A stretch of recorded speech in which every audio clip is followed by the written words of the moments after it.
Bonjour tout le monde, bienvenue dans cette nouvelle vidéo du C'est lundi que lisez-vous. Alors je sais, j'ai été très absent ces dernières semaines, j'ai pas fait de vidéo depuis 3 semaines je crois.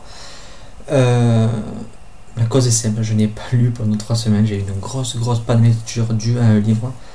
Et voilà, j'arrivais pas à lire.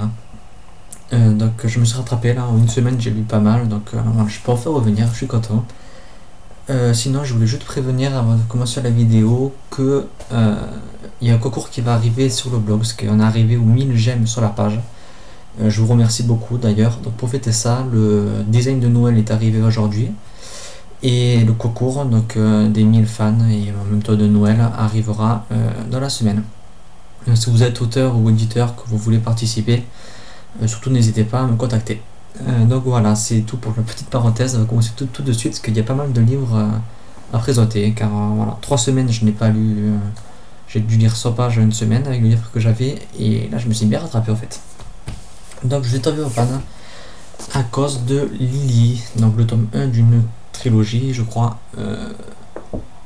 très jeunesse. En fait je l'ai lu de suite après Gone, et en fait je suis passé de l'extrême, je suis passé de Gone où tout est sanglant, où c'est très noir etc, à un livre très jeunesse où tout est beau, tout est gentil, le monde est voilà, tout est parfait. Et non, ça fait trop choc et j'ai pas accroché du tout.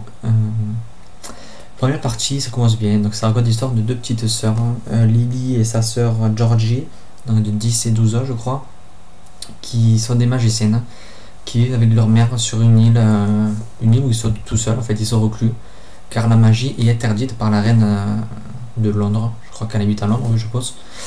La magie est interdite, donc elles sont recluses sur une île. Et elles vont vite apprendre dès le début que leur mère les élève, les entraîne pour faire un complot contre la reine, donc seulement pour tuer la reine. Et elles pensent que si elles n'y arrivent pas, vu qu'elles ne se sentent pas capables de le faire, la mère les tuera tout simplement. Donc elles vont s'échapper et partir à Londres, un endroit qu'elles n'ont jamais vu qu'elles sont toujours restées recluses sur leur île en fait. Ça avait l'air tout mignon, la couverture est sympathique comme tout, petit lapin, voilà, c'est tout mignon, tout beau. Mais moi ça m'a pas fait malheureusement, j'ai pas accroché en fait, j'ai totalement autre part. Quand je commençais à lire, je lisais un chapitre, 2 chapitres au max, mais quand je le posais, je voulais plus le toucher, je le gardais loin de moi, et pendant 3 semaines ça a été ça. J'ai mis 3 semaines pour le lire quand même. C'est surtout la première partie en fait qui était très longue, que la seconde partie je l'ai lu 1 ou 2 fois, donc voilà, ça déjà c'est passé mieux à la fin. Mais la première partie ça a été une véritable horreur pour moi, tant par le style d'écriture que par le personnage, par les répliques, par l'histoire. Moi ça m'a pas fait, voilà. Mais après, est-ce que c'est dû à Gone, est-ce que c'est dû du fait que je suis passé un peu de l'extrême quoi, du très sombre à du très joli, je sais pas, mais voilà, j'ai pas envie de lire la suite, ça me dirait, je suis un peu intrigué à savoir qu'est-ce qui va se passer, mais de là à lire les 2 ou 3 prochains livres, voilà, je sais pas du tout. Je verrai un peu si je croise le tome 2, si je craque dessus, je sais pas du tout, je peux pas prévoir ça. Donc ça c'était ma lecture de 3 semaines. Ensuite, qu'est-ce que j'ai lu cette semaine? Alors, oui j'ai lu ça. Donc un e-book, bon, préparation 0, j'ai oublié de préparer le livre. Il s'agit de l'énigme 2 plus 0 égale 3. Je vous cherche 2 plus 3 égale 0. La couverture est disponible sur la page Facebook et sur le blog. Je pensais que c'était un livre, comment dire, chick-lit, humoristique, voilà, quelque chose de ce genre. La couverture me faisait penser en tout cas. Je pensais que c'était voilà, pour un livre pour tout le monde, un livre tout public, sympathique comme tout. Première chose, faut dire que il est sorti il y a une semaine. Je l'ai reçu en e-book avant pour le lire, pour le chroniquer maintenant. Merci beaucoup aux auteurs d'ailleurs de m'avoir fait confiance. Quand Rachel m'en a parlé, elle m'a dit que c'était un genre de RPG. Donc pour ceux qui ne connaissent pas le RPG, ce sont des forums où on écarte un personnage et chacun se parle avec un message, donc un court message de quelques lignes, et chacun voilà, fait avancer l'histoire comme ça. en mettant notre vision de la situation de l'autre message, du message précédent plutôt. Et voilà, l'histoire avance comme ça, avec chacun le point de vue, et chacun rajoute un petit morceau de l'histoire. Donc là, c'est le principe, ce sont deux personnages, donc chaque 2-3 pages, je pense, il y a la narration s'arrête et ça passe à l'autre personnage qui va répéter, qui va un peu restituer ce qui s'est passé en ajoutant lui-même des choses sur l'histoire. Donc voilà, il y a deux personnages. Et en fait, c'est pas du tout, mais alors pas du tout ce que je pensais. Donc l'histoire, c'est l'histoire de Charlie et Lou. Donc Charlie, c'est un garçon d'une vingtaine d'années qui pense peu avec son cerveau du bas, comme on dit. Et Lou est une jeune femme d'une vingtaine d'années aussi, je crois qu'elle a le même âge, sauf que tous les deux ont un pouvoir. Lui change de sexe dès qu'il touche de l'eau froide, et quand il touche de l'eau chaude, il se retransforme en homme. Et elle devient visible dès qu'elle a un gros moment de stress ou de panique. Je me demandais vraiment où ça pouvait nous mener une telle histoire, parce que je voyais pas vraiment ce que le principe de ce pouvoir, ce que ça pouvait donner. Et finalement, ça s'est très très bien mené.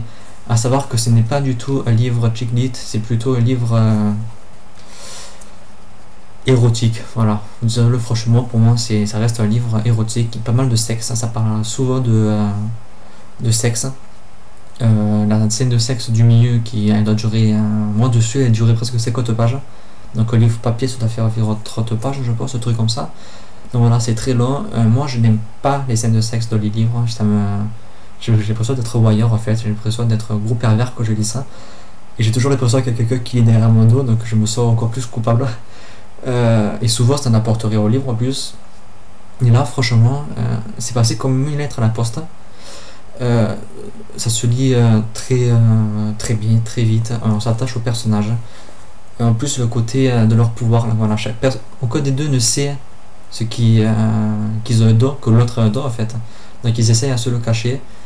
Et voilà, c'est tout là l'intérêt du livre, c'est qu'ils vont vivre une histoire d'amour auquel ils ne s'attendaient pas du tout tous les deux. Et voilà, il va se passer des choses. Je pensais que ce serait le don de Lou, donc le fait de devenir invisible qui serait le pouvoir le plus mis en avant. Finalement non, c'est celui de Charlie, donc de changer de sexe, ce qui fait des situations assez drôles parce que voilà, il change de sexe au moment où il drague Lou, donc voilà, c'est pas tip top, mais voilà, ça fait rire, c'est pas comme tout. Avec les scènes de sexe, forcément je ne le conseillais pas aux plus jeunes, à partir de 16 ans on va dire. Mais voilà, c'était vraiment un très très bon livre. Moi je me suis régalé, il a mis ferme à pas de lecture. C'est très bien écrit, l'histoire est pas, voilà, c'est pas phénoménal, mais savoir ce qui va se passer. On s'attache, comme je l'ai dit tout à l'heure, on s'attache au personnage. J'ai adoré le personnage de Charlie, le personnage de Lou. Les deux se complètent et c'est vraiment un très très bon moment de lecture. Désolé. Ensuite, j'ai lu celui-là, L'Affranti Épouvanteur, donc je l'ai lu en 2 jours. Il y a de l'auteur qui traînait dans ma pile à lire, je l'avais eu lors de Swap. Voilà, de partout il nous disait attention, histoire de ne pas lire la nuit, pour les lecteurs avertis. Et cet ouvrage comporte des scènes susceptibles de perturber les jeunes lecteurs. Donc sur une page, il y a déjà 3 avertissements pour dire attention, ça fait peur. Donc je ne l'ai pas ressenti du tout. Je vois pas où ça fait peur en fait. C'est plus, voilà, c'est du fantastique, fantasy normal, classique, jeunesse. Et du fantastique très bon. Très très bon. Je me suis régalé. Le style d'écriture est vraiment super. Les personnages sont super. L'histoire nous captive. Même si elle est un peu on va dire un peu introductive, vu que c'est le tome 1 d'une très très longue saga qui en comporte 9 en français et 12 ou 13 je crois en VO. Donc voilà, c'est quand même une saga assez grande. Et franchement je regrette pas parce que ça se lit très vite, ça se lit très bien. C'est une très très bonne lecture. C'est l'histoire de Tom, je crois. De Thomas, Tom, qui est le 7e fils de 7e fils, et il est donc destiné à devenir épouvanteur.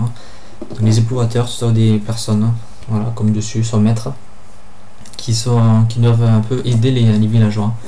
Donc bloquer, enfermer les sorcières, enfermer les gobelets, les fantômes, etc. Et voilà, il est décerné à ça, et dans ce tome, il va apprendre à devenir épouvanteur, pardon.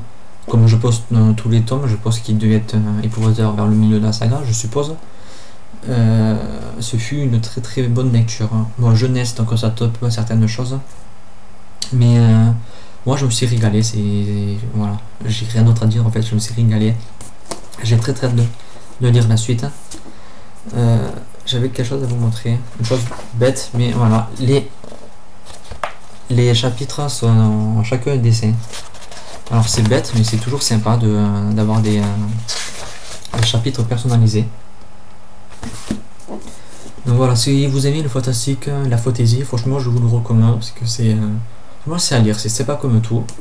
C'est pas un coup de cœur, mais je pense que d'ici quelques tomes ça pourra en être. Ensuite, changement total de style. C'était mon ami, donc j'ai pas levé le prix dessus encore. Donc bon, un petit livre à jeunesse, voilà, écrit gros, lu en un après-midi, et j'ai vraiment adoré. Alors, le livre ne nous révèle pas en fait l'histoire. On a juste un extrait du livre où on comprend qu'il y a deux amis qui sont pas amoureux, mais voilà, qui se rapprochent un peu beaucoup, plus que des amis. Et la couverture nous montre, voilà, avec le titre c'était mon ami. Donc il y en a sûrement un des deux qui est mort ou au souvenir, voilà. Donc moi c'est ce que j'avais compris une fois que j'avais acheté le livre. Et l'histoire raconte donc l'histoire de Bart et Abel. Abel est mort. Bart l'apprend, voilà, il a une vingtaine d'années, il a loué une maison, il garde à la maison de ses parents pendant 2 semaines, il a invité sa copine à venir avec lui pendant 1 semaine.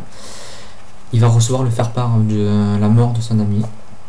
Il a plein de souvenirs avant de revenir, parce qu'il se soit perdu de vue depuis plusieurs années bien sûr. Et il va se rendre compte que voilà, son ami était, bon il savait à l'époque, son ami était finalement amoureux de lui. Et Bart l'a rejeté parce qu'il était homo, parce qu'il était amoureux de Bart, et Bart voilà, il voulait pas parce que les autres rigolaient, etc. Il a un peu rejeté. Et il va se rendre à l'enterrement, il va parler avec les parents d'Abel, avec qui il connaissait très bien, vu qu'il était toujours chez lui à l'époque, quand ils étaient petits. Et voilà, c'est vraiment une très belle histoire d'amitié, une histoire de deuil. Il va réfléchir un peu à tout ce qui s'est passé. Voilà, j'ai trouvé ça vraiment très beau. Bon, c'est très court, c'est très jeunesse bien sûr. C'est pas forcément un chef-d'œuvre, c'est un peu bancal par moment. Mais voilà, je trouve que c'est une très très bonne lecture détente. Voilà, ça met la larme à l'œil. C'est une histoire d'amitié, une histoire d'amour, de tolérance. Voilà, il y a tout ça dans ce livre. Moi, j'ai été très très ému. Ça a été très je me répète, une lecture très bonne. C'est vraiment, si vous pouvez le lire, parce qu'il est plus disponible, je crois, mais voilà, si vous l'avez au fond de votre page de bibliothèque ou quoi, n'hésitez pas, c'est vite lu.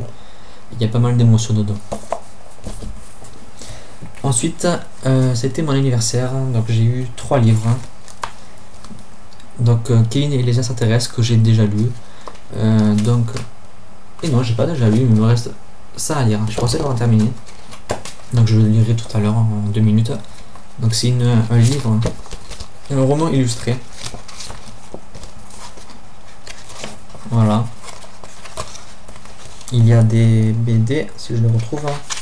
Voilà, il y a aussi des BD entre chaque chapitre. Voilà, c'est pas comme tout pour les plus jeunes ou pas plus jeunes d'ailleurs. Bon, j'ai pas que 20 000 choses à lire dessus. C'est bien écrit, l'histoire est rigolote, les dessins sont pas mal du tout. Les extraterrestres sont pas mal rigolos. Les BD aussi d'ailleurs. Donc voilà, c'est vraiment une bonne lecture pour les plus jeunes. Aimeront beaucoup. Donc j'ai pas de lecture en cours. Par contre j'ai 2 livres que je vais lire. Il s'agit de L'appel du coucou. Donc j'ai aussi à mon anniversaire. Donc, voilà, c'est quand même un joli pavé. Je m'étais pas rendu compte. Je l'ai offert. Le nouveau J.K. Rowling. Je suis tout heureux. Donc je pense le commencer ce soir, si j'ai pas une envie soudaine d'un autre livre. Il est quand même assez gros, donc je pense qu'il va me faire toute la semaine, surtout que ce n'est pas du tout, mais alors pas du tout mon genre. Mais c'est J.K. Rowling, et je me suis dit, voilà, tu vas quand même le lire, tu vas tester, on ne sait jamais. Peut-être que je vais avoir peut-être un coup de cœur de l'année, coup de cœur du siècle. Hein. Faut rêver, faut espérer. Donc voilà, je vous tiens au courant. Et par la suite, si jamais ce soir je lis pas et que Charlotte reçoit son livre, on va se faire une lecture commune de Les Élus, la prophétie d'Alésiane, le tome 1. Par contre, je sais jamais si c'est la prophétie d'Alésiane, tome 1 ou Les Élus, tome 1. Non, je crois que c'est la prophétie d'Alésiane, le nom de la saga. Voilà, donc une très jolie couverture, hein. Un très joli objet, un très objet livre en fait. Même voilà, la cote, etc. Donc de Justine, que j'adore, à qui je fais de gros bisous. La seule chose qui me fait peur, c'est l'écriture qui est quand même assez serrée. Je vais faire une marque-page. Voilà, avec aussi une marque-page et 4 postales. Voilà, c'est assez serré, donc c'est ça qui me fait peur en fait. Mais j'ai lu le prologue déjà pour un peu me titiller et ça a l'air pas mal du tout. Donc très hâte de le lire depuis que je l'attendais en plus. Donc voilà, c'est tout pour cette vidéo. Désolé pour le côté un peu brouillon, mais ça fait un mois que j'ai pas fait de vidéo, je suis un peu rouillé, donc il faut que je me remette dans le bain. Ce sera le cas vu qu'il y aura un email mailbox à la fin du mois et c'est lundi que lisez-vous, c'est la prochaine. On se dit à très bientôt pour une nouvelle vidéo. Bye.